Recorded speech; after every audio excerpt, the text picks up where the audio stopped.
नमस्कार. तुमच्या सगळ्यांचे स्वागत आहे. मागील भागात, "सर, मी तयार आहे तुमच्यासोबत लग्नाचा करार करायला." तिचे बोलणे ऐकून समीर शॉक होतो. "काय? खरंच? तू तयार आहेस? तू अजून विचार करू शकतेस." "सर, मी विचार करूनच माझा निर्णय तुम्हाला सांगत आहे. मी तयार आहे या लग्नाला." समीरला खूप आनंद होतो. तो तर आनंदाच्या भरात उठून तिला मिठी मारतो. पण जसे त्याच्या लक्षात येते तसे त्याला ऑकवर्ड वाटते. तो पाठमोरा उभा राहत तिला सॉरी म्हणतो. त्याने अशी अचानक मिठी मारल्यामुळे ती पण गोंधळून इकडे तिकडे पाहत होती. "ते पुढील प्रोसेससाठी मी कळवतो तुला." "हो." आता काय बोलायचं दोघांना कळत नाही. "ते निघायचं?" ती होमध्ये मान हलवते. ते दोघं बाहेर येतात. चेतनला दिसतात. समीरच्या चेहऱ्यावरचा आनंद बघून चेतनला समजते की राधा हो म्हटली असेल म्हणून. चेतन त्याला डोळ्यानेच खुणावून विचारतो, "काय झाले म्हणून?" समीर पण त्याला डोळ्यानेच इशारा करतो, "नंतर सांगतो म्हणून." ते कारमध्ये बसतात. आधी ते राधाला तिच्या घरी सोडतात. गाडी थांबताच राधा खाली उतरते. समीरकडे पाहत बाय बोलते. समीर पण स्माईल करत तिला बाय बोलतो. ती दिसेनाशी होईपर्यंत समीर तिलाच पाहत असतो आणि चेतन त्याला पाहत असतो. "गेली ती, निघायचं?" चेतन बोलतो. तसा समीर भानावर येतो आणि केसांवरून हात फिरवत हो म्हणतो. आपल्या मित्राला एवढं हॅपी बघून चेतनला खूप आनंद होतो. राधा घरी येताच आधी फ्रेश होते आणि बेडवर आडवी होते. आज तिला आनंद आणि दुःखही होत आहे. पण तिच्या एका निर्णयामुळे तिच्या आजीला चांगली ट्रीटमेंट मिळणार होती. तीच ट्रीटमेंट पूर्ण करण्यासाठी ती लोनसाठी किती फिरत होती, पण तिला ते मिळत नव्हते. आपण जो निर्णय घेतला आहे तो फक्त आजीसाठी घेतला आहे. शेवटपर्यंत विसरायचे नाही. ती स्वतःला समजावत होती. विचार करत कधी तिचा डोळा लागला तिचे तिला कळाले नाही. इकडे समीर पण घरी आला. फ्रेश होऊन बेडवर आडवा झाला. त्याच्या मनात पण राधाचे विचार चालू होते. तिचा विचार करत त्याचा कधी डोळा लागतो त्याला पण कळत नाही. आता पुढे. सकाळी सकाळी देशमुख बंगलोमध्ये नाश्ता करत होते. तोच समीर पण आला. त्याच्या रोजच्या गप्पा चालू होत्या. पण पप्पांचे लक्ष आज पण समीरवर होते. आज तरी लग्नाबद्दल तो काही सांगतोय का? त्याचा नाश्ता झाला. त्याने एक नजर सगळ्यांवरून टाकली तर बाकी सगळे नाश्ता करण्यात गुंग होते. तो त्याच्या पप्पांकडे पाहत, "पप्पा, तुम्ही लग्नाच्या पत्रिकांचे बघा." तो असे बोलताच सगळे शॉक लागल्यासारखे त्याच्याकडे पाहतात. "अरे, असे काय पाहताय मला? मला लग्नासाठी 20 दिवस दिले होते ना?" "समीर, लग्न म्हणजे काही खेळ नाही आहे लग्नाच्या पत्रिका छापायला." "पप्पा, शांत व्हा. ते मी मुलगी पसंत केली आहे. राधा माने नाव आहे माझ्या होणाऱ्या बायकोचे. त्यामुळे तुम्ही सगळे लग्नाच्या तयारीला लागले तरी चालतील." एवढं बोलून तो त्यांच्या रूममध्ये निघून गेला. बाकी सगळे मात्र विचार करत शांत तिथेच बसलेले होते. इकडे राधाला पण जाग आली. आज तिच्या मनात कसलेही विचार नव्हते. ती शांतपणे फ्रेश व्हायला गेली. कारण तिने कालच मनाशी पक्के केले होते. ती जे काही करते तिच्या आजीसाठी करते. फ्रेश होऊन बाहेर आली तर नेहा पण नाईट शिफ्ट करून नुकतीच आली होती. "लीना, तू फ्रेश हो. मी आपल्या दोघांसाठी चहा ठेवते." एवढं बोलून ती किचनमध्ये निघून गेली. इकडे समीर त्यांच्या रूममध्ये आला. तोच त्याला कुणाचा तरी फोन आला. तो तिथेच इरझाऱ्या मारत फोनवर बोलत होता. समीरने त्याचा निर्णय एवढ्या लवकर सांगितला याचे त्याच्या पप्पांना आश्चर्य वाटत होते. बाकी घरातील सगळे जास्त विचार न करता आपापल्या कामाला निघून गेले.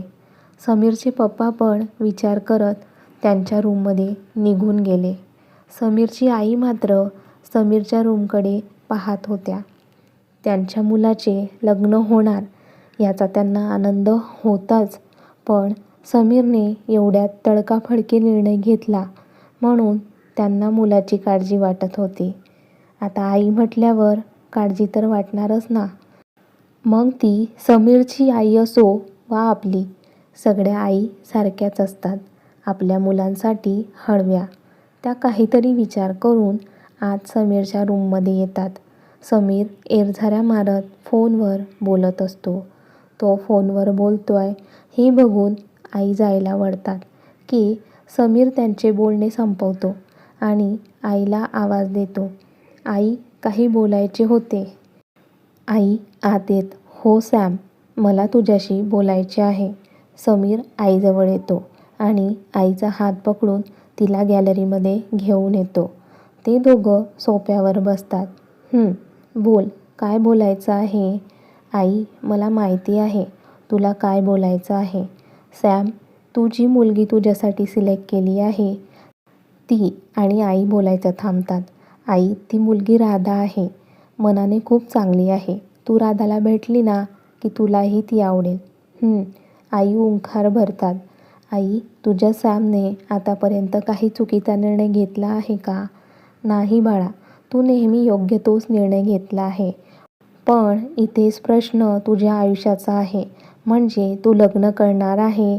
लग्न झाल्यानंतर राधा ही तुझी जबाबदारी राहील. तो त्याच्या आईचा हात हातात घेत, आई, तुझा सॅमवर विश्वास आहे? हो, माझा तुझ्यावर पूर्ण विश्वास आहे. मग तू कसलीही काळजी करू नकोस. आणि आई, मलाही पण खात्री आहे की तू राधाला भेटली ना की तुला ती नक्कीच आवडेल. आता माझ्या सॅमची चॉईस आहे म्हटल्यावर नक्कीच आवडेल. तसे ते दोघं हसतात. अचानक हसता हसता आईचा चेहरा पडतो. काय झाले आई? हे सगळं ठीक आहे बाळा, पण तू पप्पांमुळे लग्न करतोय ते म्हणजे? आई, तू अजिबात या गोष्टीचा विचार करू नकोस. सगळं काही ठीक होईल. आईला मिठी मारत तो बोलतो. आई पण त्याच्या गालावरून प्रेमाने हात फिरवतात. कितीही काही झाले तरी देशमुखांचे संस्कार होते समीरमध्ये. आज ऑफिसला नाही जायचे का? हो, जायचे आहे. बरं चल, मी पण जाते. आई निघून जातात. समीर मात्र काही वेळ विचार करत तिथेच बसतो. इकडे राधा आणि लीना चहा पीत असतात. आता लीनाला सांगायला हवे. लीना, मला तुला काहीतरी सांगायचे आहे. अगं सांग ना मग. ते म्हणजे लीना काळजीने राधाजवळ जाऊन बसते. राधा, काय झाले? लीना, ते मी लग्न करणार आहे. राधाचे बोलणे ऐकून लीना शॉक लागल्यासारखी राधाकडे पाहत असते. लीना, प्लीज तू अशी नकोस बघू माझ्याकडे. मी खरंच लग्न करणार आहे. राधाला असे टेन्शनमध्ये बघून लीना नॉर्मल होत बोलते. पण तू लग्न कोणासोबत करणार आहे? आणि असे अचानक कसे? ते आता राधाला काय बोलावे ते कळत नव्हते. लीना राधाचा हात हातात घेत, जे काही असेल ते स्पष्ट सांग. मी आहे तुझ्यासोबत. लीना असे बोलताच राधा तिला मिठी मारते. लीना पण तिच्या पाठीवरून प्रेमाने हात फिरवत असते. बरं, माझ्या होणाऱ्या जिजूंचे नाव तरी सांग. समीर देशमुख. नाव तर छान आहे, समीर देशमुख. एक मिनिट, समीर देशमुख म्हणजे तू बिझनेसमॅन? लीना राधाला मिठीतून बाजूला करत विचारते. राधा हो म्हणून मान हलवते. यार, कसला भारी नवरा सिलेक्ट केलास ग तू. लीनाला समीर देशमुख ऐकून आनंद झाला होता, पण अचानक तिच्या लक्षात येते, राधा, ते म्हणजे तो एवढा मोठा बिझनेसमॅन. तुझे आणि त्याचे लग्न कसे? राधाला आता तरी लीनाला काहीही सांगायचे नव्हते. राधा लीनाचा हात हातात घेऊन, लीना, तुला माझ्यावर विश्वास आहे ना? राधा, माझा तुझ्यावर पूर्ण विश्वास आहे. लीना, ते मी आता तरी तुला आमच्या लग्नाबद्दल काहीही सांगू शकत नाही. राधा, तुला जेव्हा सांगावेसे वाटेल तेव्हा तू मला सांग. मी तुला फोर्स करणार नाही. फक्त तू काळजी घे तुझी. आणि या लग्नामुळे काही चांगले घडत असेल तर माझी काही हरकत नसेल. लीना राधाला समजून घेत बोलते. थँक्यू लीना, तू मला समजून घेतलेस. राधा लीनाला मिठी मारत बोलते. ते अजून एक, लग्न लवकरच करावे लागणार आहे. जेवढ्या लवकर लग्न होईल तेवढ्या लवकर आजीची ट्रीटमेंट चालू होईल. राधा, तू काळजी करू नकोस. मी आहे तुझ्यासोबत. थँक्यू लीना मला समजून घेतल्याबद्दल. आता मला थँक्यू बोलणार आहेस का? आणि काय गं, आज ऑफिसला नाही जायचे का? हो हो जायचे आहे ना. आवर मग तुझे, मी आलेच अंघोळ करून. एवढं बोलून लीना आत निघून गेली. खरं तर लवकर लग्न होणार याचे राधाला पण खूप टेन्शन आले होते. लग्न लवकरच झाले तर ट्रीटमेंट पण लवकर चालू होईल असे ती स्वतःला समजावत होती. विचार करताना तिने तिची तयारी केली. तोच लीना पण फ्रेश होऊन बाहेर आली. चल मी येते एवढं बोलून राधा ऑफिसला निघून गेली. अर्ध्या पाऊण तासाने ती ऑफिसला पोहोचली. आल्या आल्या तिच्या कामात ती बिझी झाली. ती मन लावून काम करत होती की तिला ऑफिस बॉय निरोप द्यायला आला. राधा मॅम तुम्हाला खाली पार्किंगमध्ये बोलावले. राधा गोंधळून पार्किंगमध्ये कोणी बोलावले असेल? कोणी बोलावले पार्किंगमध्ये? ते मॅम मेन ब्रँचमधून समीर सरांचे पी.ए. चेतन सर यांनी बोलावले आहे. राधा गोंधळून उठून उभी राहते. काय झाले मॅम? नाही काही नाही मी जाते एवढं बोलून ती पार्किंगकडे जायला निघाली. ती घाईघाईमध्ये खाली आली तर समोर ब्लॅक कलरची ऑडी उभी होती. चेतन आणि समीर एकमेकांशी बोलत उभे होते. राधा तर गोंधळून त्या दोघांकडे पाहत होती. त्यात समीर तिला एका बाजूनेच दिसत होता. बोलताना त्याचे होणारे हावभाव बघून राधा तर काही वेळ त्याला पाहण्यातच गुंतली. नकळत तिच्या मनात विचार येऊन गेला, खरंच समीर सर किती हँडसम आहे ना. विचार करत ती त्या दोघांच्या जवळ जात होती. विचार करण्यात एवढी गुंग होती की त्या गडबडीत ती समीरला जाऊन धडकली.